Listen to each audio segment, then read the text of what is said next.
This is a KOCO 5 First Alert Weather Severe Weather Update.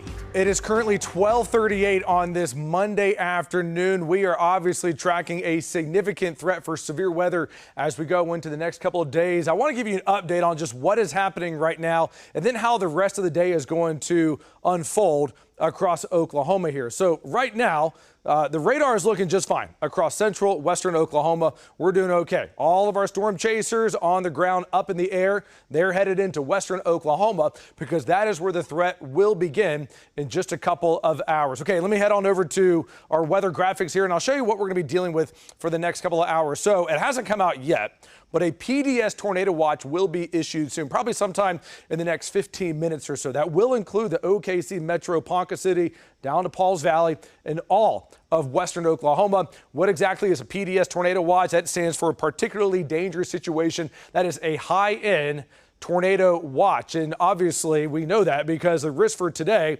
remains high for Oklahoma City, Stillwater, Ponca City, down towards Chickasha and Anadarko. These days are quite rare to see. On a scale of 1 to 5, this is a 5. And really, I mean, if you are under any form of a risk for today, then you need to be very much well aware of the weather that is going to be moving in for you. Pauls Valley to Seminole, down towards Holdenville, you're in a moderate risk, which is still a very big deal as well. Up towards Woodward, Ceiling, down towards Elk City, and Hants to moderate risk as well. But once again, a high risk for all of the metro up to Enid, Perry, Stillwater, Chandler.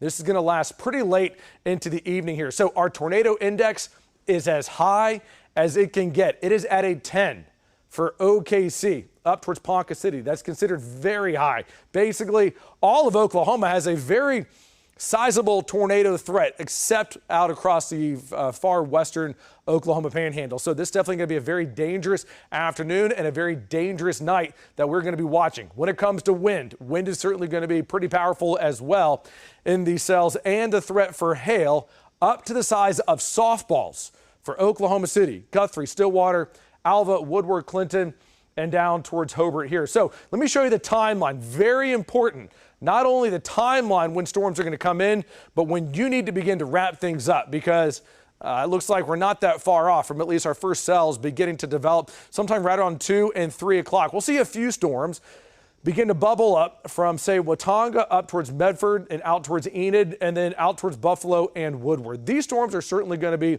pretty impactful, but so are these. So we'll have 2 zones to watch right around 4 o'clock, as far south as El Reno, up towards Enid and Medford, and then as you go out towards Buffalo, Alva, Woodward, and down towards Cheyenne. Now, the threat for tornadoes will certainly be there with these storms, but as we approach sunset, the low-level winds are going to really begin to ramp up, which means that these storms are going to really begin to intensify here. So here we are at 5 and 6 intense cells from Alva to Medford, down towards Watonga and Clinton. All of these storms right here will have a very good chance of being tornado warned. So when would you be in a tornado warning? Medford, Watonga, down towards Clinton right around 7 o'clock. And then by 8 o'clock, watching these storms advance to the east, Ponca City 9 o'clock, Perry, Stillwater, down towards Kingfisher and Watonga. And then watch as these storms really begin to ramp up as the low-level winds begin to feed into them. And then watch what happens in the metro.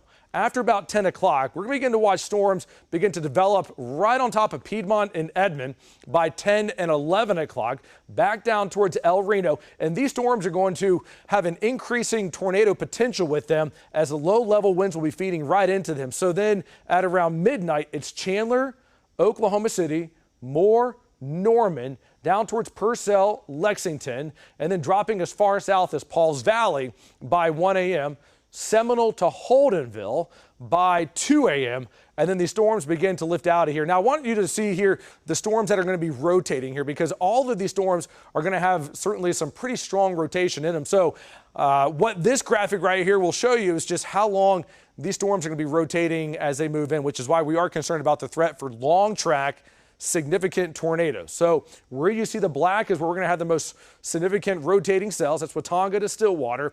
And then these new storms that will be going up over the metro by 10 and 11 o'clock will be rotating as they come in here. So we're going to have to watch them from more around midnight towards Stroud down towards Shawnee and Seminole by 1 and 2 a.m. and then storms rotating as they move down to the east here by 2 and 3 a.m. So definitely a very long, impactful night of severe weather. The weather is quiet for now, so use this time to at least put your plan together. Make sure you have your plan. No need to activate it yet, but just make sure that you know what to do should a tornado warning be issued. Again, storms will form as early as 3 o'clock. Now, for the Oklahoma City Metro, this is pretty early. I'm saying be home by 6 o'clock only because we are going to have some storms just west of town, but really a bulk of these storms won't be moving in until much later. And I don't want you out certainly, coming in last minute. I know these storms are not going to move until a little bit later into the evening, but just give you a heads up as to,